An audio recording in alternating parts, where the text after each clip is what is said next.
Демократичны ли у нас выборы или нет? Я считаю, что демократичны. O principal opositor de Vladimir Putin morreu nesta sexta-feira na prisão. And Mr. Putin should just stay out of our elections. Salve, salve, meu povo, bom dia, boa tarde, boa noite para você que nos escuta. Eu sou André Denardi. Eu sou o Lucas Mendes. E este é mais um episódio do Geopolis, um podcast que discute temas políticos e geopolíticos no Brasil e no mundo de forma sempre plural, acessível, didática e democrática. Somos professores das áreas de ciências políticas, relações internacionais, humanidades em geral, e hoje vamos falar sobre a eleição mais controversa dos últimos tempos, a eleição que reelegeu para seu quinto mandato, para surpresa de 0 pessoas, Vladimir Putin na Rússia. O nosso autocrata russo, né, que está aí caminhando para ficar mais tempo no poder que o próprio Joseph Stalin, conseguiu a quinta posição, o quinto mandato, com direito ainda a uma possível reeleição depois dessa, ou seja, o cara gosta de ficar ali, não larga o osso não, né? Então, vamos trabalhar um pouco sobre isso, estudar um pouco, falar um pouco sobre a trajetória do Putin mesmo, né? Como que a Rússia mesmo pensa sobre ele, né? A gente tem uma opinião muito assim do Ocidente, né? Assim de que o Putin, malvadão e tal e coisa, mas como que a população russa vê ele, como que ele foi se consolidando no poder, porque não existe, gente, como se firmar no poder por tanto tempo sem algum tipo de legitimidade, sem algum tipo de arranjo. Então, precisamos trabalhar sobre isso também e pensar nas perspectivas, né? Assim, estamos vivendo um tempo em que o líder russo está há mais tempo que o Stalin no poder e o líder chinês está tentando se firmar como o novo Mao Tse-tung, o novo Deng Xiaoping. Então, assim, tempos no mínimo interessantes, né? E, bom, Lucas, como é que a gente vai lidar com esse tema? Como é que você vai tratar sobre uma polêmica como essa no episódio de hoje? Eu acho que o nosso desafio, André, quando a gente fala de Putin, quando a gente fala de Xi Jinping e outros líderes que não estão no bloco ocidental, né, não estão nos países chamados de democracias liberais, né, que a gente está acostumado, esse modelo constitucionalista liberal que a gente tem no Brasil, nos Estados Unidos, em vários países da Europa. Acho que o grande desafio é conseguir olhar esses líderes e esses países com um olhar, com um viés, né, que seja próprio desses países e desses lugares. Não faz sentido comparar a Rússia com os Estados Unidos, desejando que ambos tenham as mesmas instituições, assim como a China, assim como vários outros países que têm uma tradição política própria. Então, é claro, isso que você falou é muito coerente. O Putin, ele está há muito tempo no poder, parte disso vem de uma legitimidade que ele tem, né?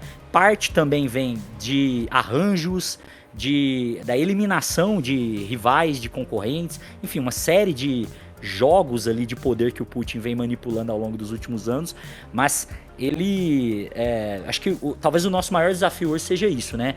Conseguir olhar para a Rússia como a Rússia é, né? Não pensando que a Rússia é o Brasil, é os Estados Unidos, mas que a Rússia tem uma alma própria, né? De um país que tem uma história milenar, né? E que, enfim, tem uma tradição política própria, e aí tentar mediar isso, né? Com o que a gente acha importante, né? Porque democracia, direitos humanos, alternância de poder, tudo isso tem um valor muito grande. Acho que a gente aqui no Geopolis sempre traz, né, alguns valores que são caros para nós, e, por exemplo, a democracia com certeza é um desses, mas acho que, como eu disse, né, saber mediar essa relação entre valores que são caros para nós aqui no Ocidente e os valores e a tradição política que é importante lá na Rússia.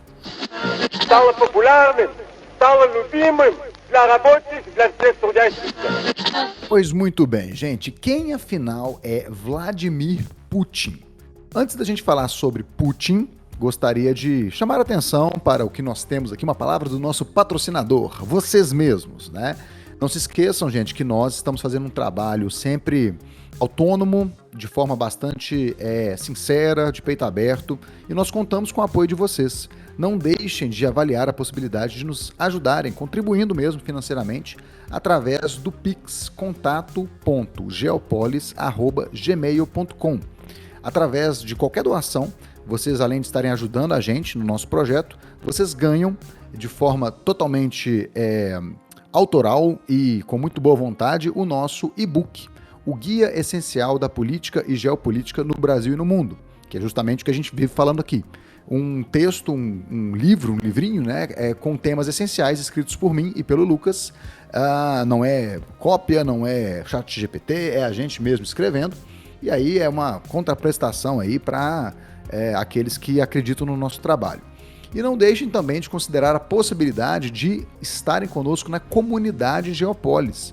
Essa comunidade onde nós temos aulas mensais, sempre na última quinta-feira do mês, para discutir de forma síncrona com quem está presente lá. Então, eu e Lucas estamos dando essas aulas, né? Estamos lá de forma ao vivo mesmo, conectados online, mas ao vivo, e podendo conversar com quem tiver interesse em se envolver, né? Então, uma oportunidade aí para você, se gosta do que a gente trata aqui, certamente que vão gostar de conversar conosco, e também o nosso grupo, né? A nossa comunidade, que já faz parte dela há algum tempo, e teremos nesse mês de março a honorável e grandiosa aula de nosso Lucas Mendes a respeito do Oriente Médio. Vai ser o tema desse mês de março. Mês passado falamos sobre perspectivas de Bolsonaro e bolsonarismo na política do Brasil, e queremos ter agora vocês escutando o nosso amigo Lucas a respeito dos principais conflitos do Oriente Médio. Obviamente que a gente vai fazer uma aula mais transversal, né? É muito conflito para caber em 2 horas, mas, gente, vai ser um prazer ter vocês conosco. Usem o e-mail que a gente usa para Pix também para manifestar o interesse de vocês em se inscrever. As inscrições estão abertas, basta vocês darem um alô lá no nosso e-mail e também no nosso direct no Instagram, PodGeopolis, que é o nosso contato também na rede social vizinha. Mas sem mais delongas, vamos então para a fala a respeito de Putin e a perspectiva da própria Rússia. My message to President Putin, who I've known for a long time, is simple. We will not walk away. Gente, antes da gente falar sobre Vladimir Putin, a gente tem que entender como que a Rússia ela trata os seus governantes. Como que a própria população russa e a história política russa é permeada por um autoritarismo e muitas das vezes uma expectativa da própria população de uma certa mão firme no poder.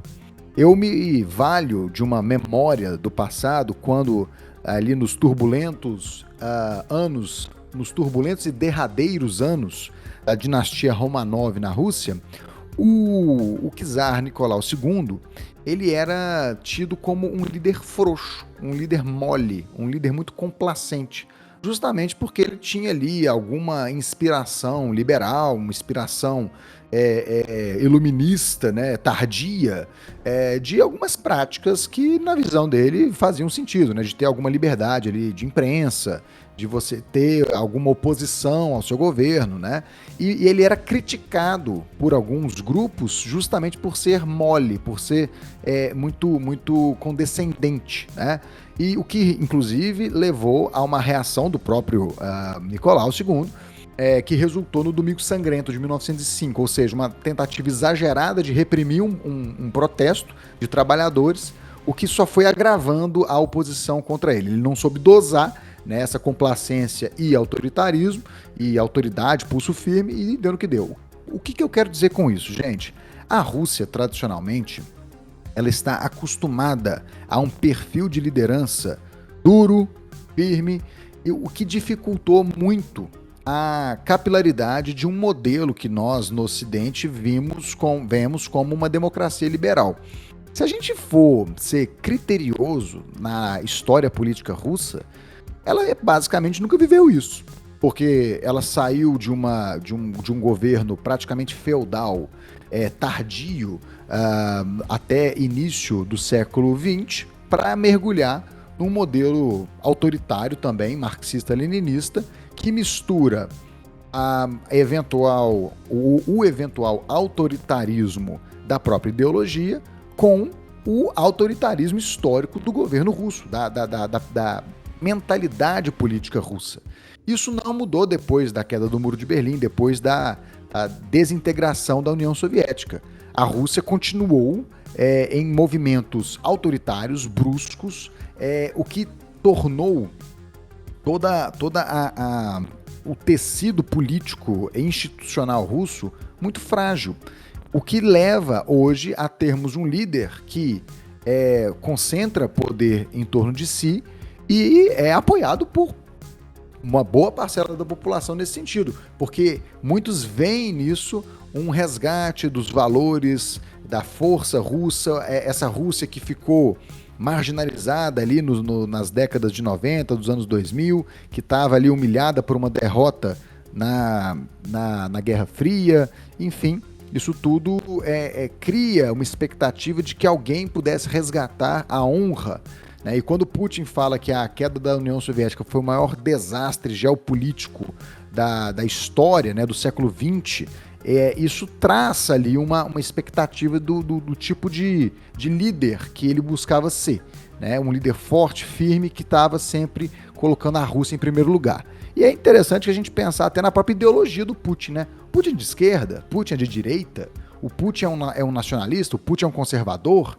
Então, essa mescla de posturas, de políticas e de agendas faz com que Putin seja um líder que transite ali por opiniões, por enfrentar os Estados Unidos e tentar quebrar essa unipolaridade monopolizada pelo Ocidente. Ele tem ali, talvez, eventualmente, um olhar mais simpático à esquerda. Por outro lado, ele é uma figura que combate os ideais mais progressistas de minorias, a bandeiras identitárias do feminismo, da comunidade LGBT. Então isso tudo coloca ele numa forma bastante ambígua. Ele é admirado e criticado por conservadores, ele é admirado e criticado pela esquerda. Enfim, esse é Vladimir Putin. E vamos falar um pouco sobre a própria história de Putin, rapidamente aqui para passar para o Lucas. O Putin, ele nasce em Leningrado, atual São Petersburgo, na década de 50. Ele é agente do Serviço Secreto Soviético, KGB, por 15 anos, e ele entra na política justamente na sucessão de Boris Yeltsin, nos anos 2000. Boris Yeltsin, gente, foi talvez talvez não, assim, porque o Putin foi eleito, não foi eleito, isso vai de cada um, né? Mas Boris Yeltsin foi o primeiro presidente eleito pelo voto popular, pelo voto popular num modelo de democracia liberal, né, que a gente entende ali, né, existente na Europa Ocidental e tudo. E depois disso, após, né, a crise envolvendo o mandato de Yeltsin, o Putin entra sucedendo ele em 2000 e a partir de então não sai mais. Ele tem um período como primeiro-ministro, a Rússia também tem essa figura, mas olha que curioso. Quando o Putin não era primeiro-ministro, ele ficava na dele ali, fortalecendo o seu poder como presidente. Por uma questão circunstancial, que ele não podia continuar sendo presidente, ele então passa a ser primeiro-ministro, turbina o cargo de primeiro-ministro com várias prerrogativas, deixa um aliado, Dmitry Medvedev, como sendo o presidente, mas é ele quem dá as cartas. E isso traz a um último ponto meu aqui na minha fala. É muito interessante observar como que, por mais autoritário que você seja, é ainda importante que você ponha um ar de democracia na sua atuação, para que você tenha uma legitimidade. Não é à toa que quando você tem a invasão da Ucrânia, quer dizer, a invasão sob a Ucrânia, né, pela Rússia, você tem a tentativa de mostrar para o mundo que as províncias ocupadas pela Rússia pertencentes à Ucrânia, elas tinham um interesse popular em fazer parte da Rússia. Foram feitos plebiscitos, votações para se tornarem parte da Rússia. E da mesma forma, você tem toda uma tentativa de legitimar essa perpetuação do poder por meio de eleições. Eleição, gente, democracia, todos os países têm, todos os governantes dizem ser democráticos. Agora a questão é avaliar a qualidade dessa democracia. né? Então, temos hoje Putin podendo, em tese, estar à frente da presidência até o ano de 2036 por meio de reformas constitucionais que ele mesmo encabeçou. Então, assim, é um cenário que para uma democracia é, no mínimo, debatível, né? Então, passo aí a palavra para o Lucas fazer as suas considerações. André, eu acho que você começou muito bem quando você comentou que a Rússia tem a sua tradição política própria, né? É um país que nunca foi uma democracia liberal. É importante destacar isso. A Rússia, que é um país de história milenar, né? Surge ali mais ou menos no século VIII, né? Junto com o que é hoje a Ucrânia. Inclusive, Rússia e Ucrânia compartilham a sua origem, né? Chamado Rus de Kiev, é o embrião de ambos os países e do próprio Império Russo. Então, é um país que tem uma tradição política própria e que nunca foi parecida com o que a gente viu na França, né, que teve o Iluminismo, nos Estados Unidos, né, as revoluções burguesas, liberais burguesas, a gente viu na Europa Ocidental, nos Estados Unidos. A Rússia traça um outro caminho. E, claro, a gente está aqui também para avaliar a qualidade dessa democracia, como você disse muito bem, para fazer uma valoração sobre os sistemas políticos, mas eu acho sempre importante ter noção do ponto de partida e do caminho que cada sociedade, que cada estado, que cada nação faz, para a gente não cair nesses reducionismos simplistas, bobos, de achar que todo lugar é igual, que todo sistema político tem que ser igual nos Estados Unidos, né? A gente vê muito na TV os sistemas políticos americanos, nos filmes, né? A democracia americana como o exemplo máximo de como devem ser as democracias, né? Então a gente fica muito treinado, né? Muito adaptado a esse tipo, a essa visão, né? A esse modelo político, e às vezes a gente, tudo que não é isso, a gente acaba torcendo o nariz, tendo dificuldade de simplesmente, às vezes até de debater sobre, né, como se não fosse legítimo. Então, acho que dito isso, né, pensando nessa tradição política própria, acho interessante a gente pensar o seguinte, né, se a Rússia nunca foi uma democracia liberal, nesses 1000 anos de Rússia, de tradição russa, seja no czarado, no Império, na União Soviética, agora, né, na Federação Russa, a Rússia, ela passa por um breve período de democracia aberta, né, no colapso da União Soviética, ali ainda fruto da perestroika e da glasnost, né, principalmente a glasnost, que é a abertura política feita ali nos anos 80, isso vai gerar o pluripartidarismo, né, a possibilidade de eleições abertas na União Soviética pela primeira vez, né, em um século, e isso vai, em última instância, gerar o próprio colapso da União Soviética. O que segue, o que se sucede, é o pior momento para a Rússia desde a própria Guerra Civil, né? Os anos 90, como você comentou aí, é o pior momento da Rússia, né? O momento de democracia na Rússia, o momento que a Rússia experimenta a democracia, é o pior momento da história da Rússia desde a Guerra Civil, em 1917. Então, eu estou falando aqui em termos de indicadores mesmo, né?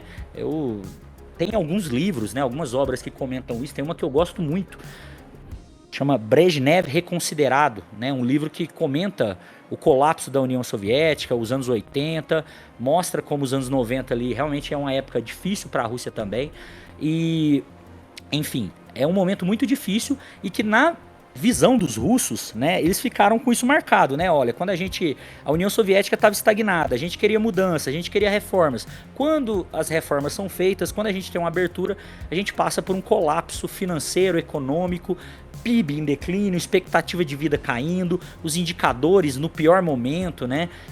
Próprio orgulho nacional russo jogado no lixo. Então, Putin vem na esteira disso, né? Na sequência disso.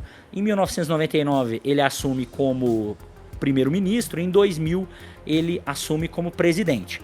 E aí, desde então, né, ele está no poder de uma forma ou de outra, né? A gente tem ali um período em que o Medvedev, de 2008 a 2012, assume a presidência, você mesmo falou muito bem, o Putin turbina o cargo de primeiro-ministro, então ele está ali sempre no poder, está ali dando as cartas, e agora é isso, né? A gente pensar que isso faz sentido na política russa, na trajetória russa. Isso não quer dizer que a Rússia não possa mudar, não possa experimentar reformas, mudanças, mas isso é a própria história da Rússia acontecendo, né? O Putin, ele ocupa essa posição de líder forte na medida em que existe um vácuo de poder na Rússia, em que a Rússia enfrenta o seu pior momento, né? Um momento de abertura do capitalismo, de liberalização da economia, e esse momento também, muita gente não lembra, né? O colapso da União Soviética marca não só um declínio econômico da Rússia, mas marca também, isso é muito importante, né? Marca também um período de fragmentação e separatismo, né? A Rússia passa nos anos 90 não só por como eu falei, né? Um declínio ali dos seus indicadores, mas por guerras internas, por vários movimentos terroristas dentro da Rússia, né? As guerras da Chechênia, por exemplo, são marcadas por insurgências, movimentos terroristas, e os anos 90 são recheados disso, né? O próprio massacre de Beslan, né? Um momento assim icônico na história russa, onde grupos fundamentalistas islâmicos sequestram estudantes numa escola, você tem um massacre ali de crianças, adolescentes, isso tem um impacto muito grande na política russa, e aí a Rússia pede, né, quase que pede ali um líder forte para resolver esses separatismos e também para botar a Rússia nos trilhos de novo. Nesse primeiro momento, o Putin, quando ele chega ao poder, ele é muito bem visto, né? Porque, como eu disse antes, né? A gente pega um momento de caos, de instabilidade profunda, e ele começa a organizar as coisas, centralizar o poder, né? Não há dúvida disso. E os resultados vão surgindo, né? Resultados econômicos. Ele vence a guerra da Chechênia, né? A despeito de destruir a capital da Chechênia, Grozny, muitas mortes, um horror terrível, mas ele vence a guerra da Chechênia, coloca a Rússia de volta nos trilhos. Então, acho que é importante ter essa noção de que para os russos, sobretudo para aqueles mais velhos, que viveram o período soviético, o período Putin é visto como um período de resgate, né? Um período de alívio de toda aquela pasmaceira, de toda a estagnação e o retrocesso que a Rússia vive nos anos 90. Outra coisa que eu acho interessante a gente ter em mente, André, é que o Putin não é um político qualquer, né, André? Você trouxe isso aí também, o histórico dele, ele trabalhou na Alemanha Oriental, ele era chefe da contra-inteligência, então o trabalho dele era evitar que espiões do Ocidente roubassem informações, né? Era proteger as informações ali no mundo de influência da União Soviética, na Alemanha socialista, a Alemanha Oriental, que era o país mais importante, né, para a União Soviética em termos de influência. Então ele trabalhou ali, conhece muito de inteligência, e ele vai seguir uma tradição, ele vai inaugurar, na realidade, uma tradição que em meio a esse caos dos anos 90 que a gente falou, né, a Rússia em declínio, no seu pior momento, ele vai inaugurar a tradição do tchequismo, né? O que é isso, né? O tchequismo é a ideia de que a inteligência, os funcionários, os membros da inteligência, né, as pessoas que são ligadas à inteligência russa, vão assumir cargos-chave na administração do Estado no pós, né, anos 90, no início dos anos 2000, sobretudo ali com o governo Putin. Então, por que esse nome, né, o tchequismo? Porque a Tcheca era a polícia secreta do período soviético, e ela justamente sucede a Okhrana, que era a polícia secreta do período czarista. E aí você tem uma sequência de organizações de inteligência que vão se desenvolver na União Soviética, e o Putin é fruto disso, né? Ele é um herdeiro dessa tradição. Então, da Okhrana Tcheca, NKVD, o próprio KGB, agora o FSB, né, o Serviço Central de Inteligência da Rússia.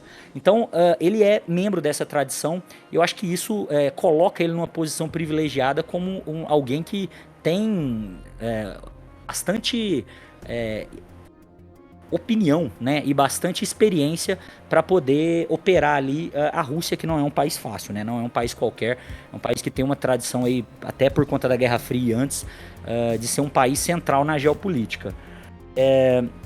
Eu acho que a gente pensar nele enquanto um sucessor dessa tradição, enquanto alguém que ocupa esse papel de pós-declínio ali da Rússia, e ele vai nos seus primeiros anos, na sua primeira década ali no poder, ter ótimos resultados, né? Até porque a Rússia vinha vindo muito mal, então ele vai conseguir recuperar ali a economia russa. O que a gente vê depois, inclusive só um adendo, André, nessa primeira década, o Putin ele é amado pelo Ocidente, né? São inúmeras as reuniões com o George Bush, com Tony Blair, com líderes ocidentais. A Rússia é inserida no G7, passa a ser G8, né? Então tem até uma certa aproximação Rússia-Ocidente, e o Putin é visto como um líder forte, mas como um líder que põe ordem na casa.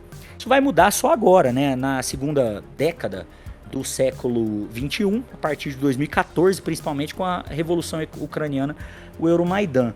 Mas eu acho importante fazer esse contexto primeiro, para a gente entrar num segundo momento, onde a gente possa falar desse período onde ele se cristaliza no poder, elimina os rivais, e aí de fato, né, você vai ter um recrudescimento da sua política ali, um fechamento democrático. A Rússia que... Eu ouso dizer o seguinte, André, a Rússia atualmente, ela, apesar de não ser, de fato, né, um país de viés democrático, liberal, ocidental, como a gente já falou, ela não está no seu pior momento em termos de fechamento democrático, né? Vamos contextualizar as coisas. A Rússia nunca foi os Estados Unidos, nunca foi a Europa Ocidental, nunca foi a França.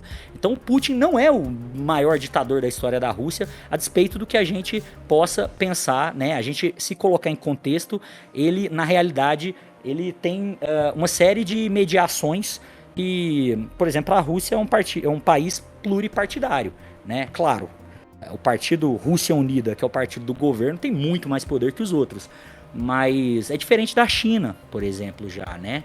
Onde o Partido Comunista Chinês praticamente governa sozinho, apesar de haverem outros partidos. Então, existem nuances ali que eu quero trazer nesse primeiro momento, para tratar no segundo momento sobre esse fechamento democrático e sobre como o Putin conseguiu se agarrar no poder, e essa perspectiva que você falou aí, que ele vai ficar no poder até 2036, ou sabe-se lá até quando mais. Sem nenhuma surpresa, Vladimir Putin foi declarado vencedor da mais recente eleição presidencial russa. Bom, gente, Putin tem se organizado para chegar até a terceira idade, quarta idade, quinta idade no poder, mas fazendo até o uso de uma expressão antiga aqui no Brasil, falta só ele combinar com os russos, né? Que isso realmente vai acontecer, porque justamente por conta desse contexto permeado por autoritarismo que a política russa vive, que qualquer mudança de poder, quando é uma transição envolvendo dois grupos opostos, geralmente acontece com guerra, com sangue, com guinadas mais autoritárias ainda. Então, se Putin conseguiu neutralizar os seus oponentes por coincidências bastante curiosas, né? O oponente que está preso, o oponente que está numa prisão do Ártico, o oponente que está passando mal, um oponente que teve um acidente de avião, é impressionante, né? Assim, como que as coisas acontecem. Mas isso só deixa margem, ou praticamente deixa margem apenas para uma única opção, caso Putin seja efetivamente derrubado. Uma guinada abrupta de uma transição.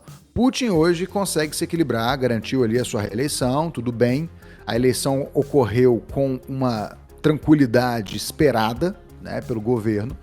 Agora, o contexto de uma guerra, o contexto de um atentado que aconteceu agora aqui, né, envolvendo a autoria, aparentemente, do Estado Islâmico, né? É o primeiro atentado terrorista que a Rússia sofre desde o início da invasão na Ucrânia.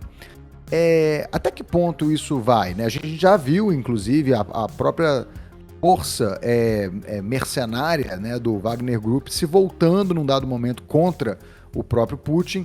E assim, isso são sinais de que a aposta está sendo cada vez mais elevada. Não estamos só dobrando, estamos quadruplicando, octuplicando essa aposta para a manutenção do poder do Putin. Então,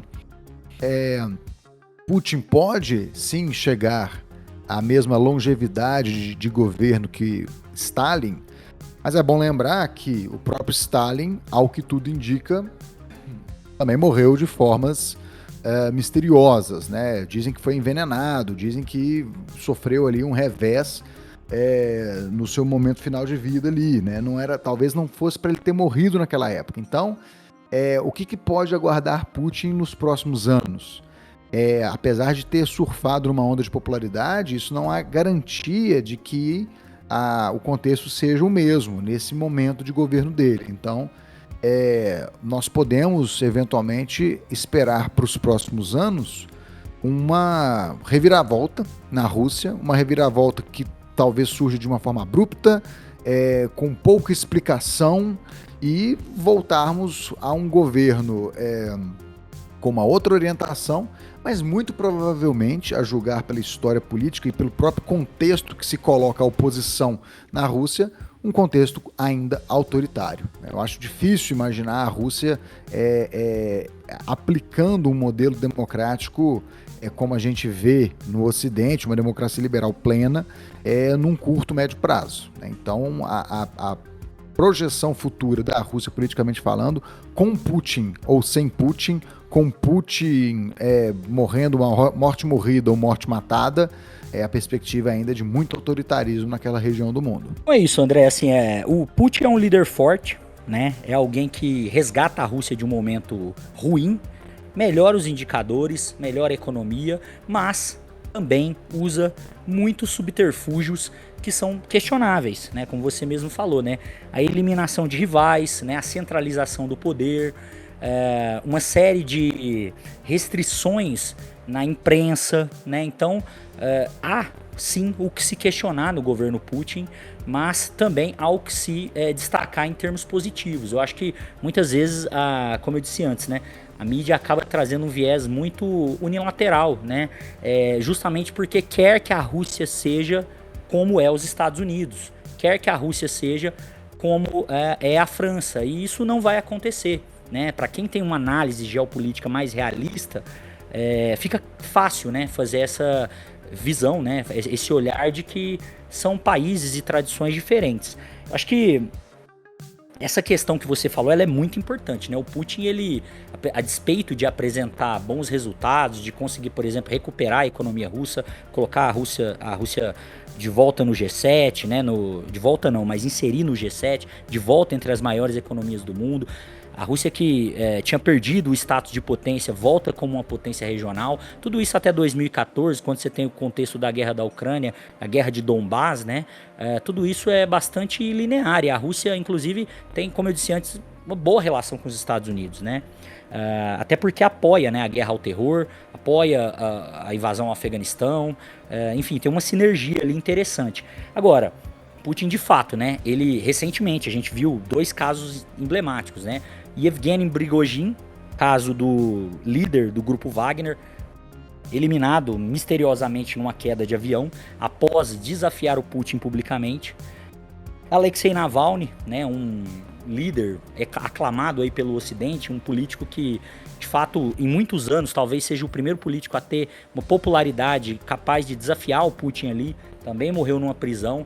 Foi sendo cercado pela lei russa de várias maneiras, seja até começou com a questão fiscal e foi parar na questão de revolta, né? Ele estimulando revoltas, enfim, conseguiram prender ele morreu na prisão.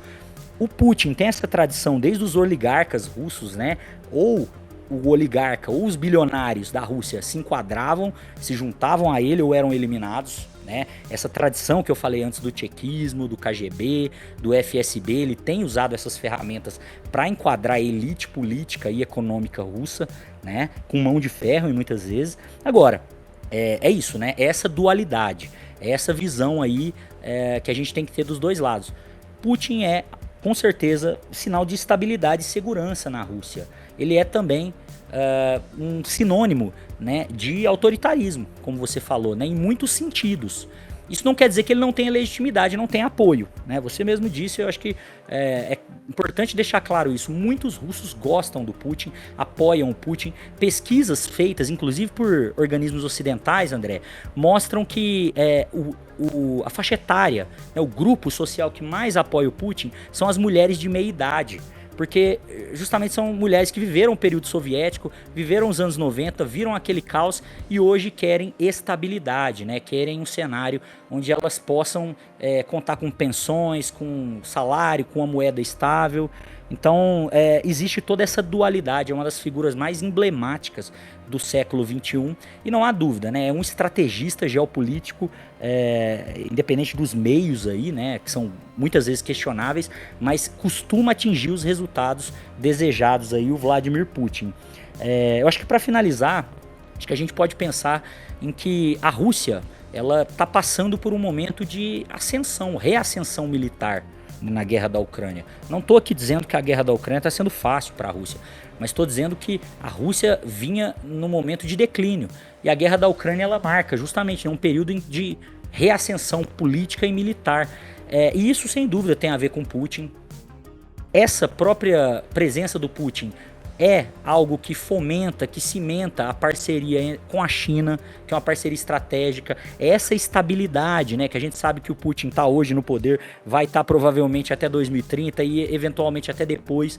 Isso cria um cenário que ao mesmo tempo é problemático, né, porque eventualmente é antidemocrático, mas por um planejamento ali de longo prazo e geopolítico também cria a possibilidade de parcerias duradouras. Então eu quero convidar os nossos ouvintes a sempre olharem os dois lados da moeda, né? E pensarem também, né, o que primeiro, né, você que está aqui nos ouvindo, talvez você tenha esse dilema com você, né? Segurança versus liberdade, né? O que você prefere? Muita gente prefere ter um bom salário, ter uma economia estável, morar num país seguro e, né, eventualmente não ter tanta liberdade para escolher o presidente. Já outras pessoas vão tratar essa questão da democracia direta, da participação, né, como algo central, algo que é inclusive perigoso, né, abrir mão disso. Então eu convido aqui para o debate, né? Eu acho que a gente olhar, como eu disse no início, a Rússia com o olhar da tradição política deles e o Putin, né, como alguém que cumpre um papel dentro dessa tradição que é muito importante e que hoje, né, é uma das figuras do século XX mais importantes que a gente tem aí. Начнется трехдневное голосование по выборам президента России. Então é isso, meu povo, mais um episódio aí fresquinho para vocês. Se vocês gostaram, não deixem de divulgar para quem gosta de um debate político que tenta enxergar os dois lados, enxergar a perspectiva como um todo, o cenário como um todo, com todas as perspectivas. Convidamos vocês a também nos acompanharem no Instagram, né, no Pod Geopólis, o nosso canal lá, nosso perfil. E não deixem, gente, de considerar a possibilidade de nos ajudarem, tá? Qualquer ajuda é bem-vinda. Basta mandar um pix para contato.geopolis@gmail.com, que também é a forma de você se comunicar conosco, ok?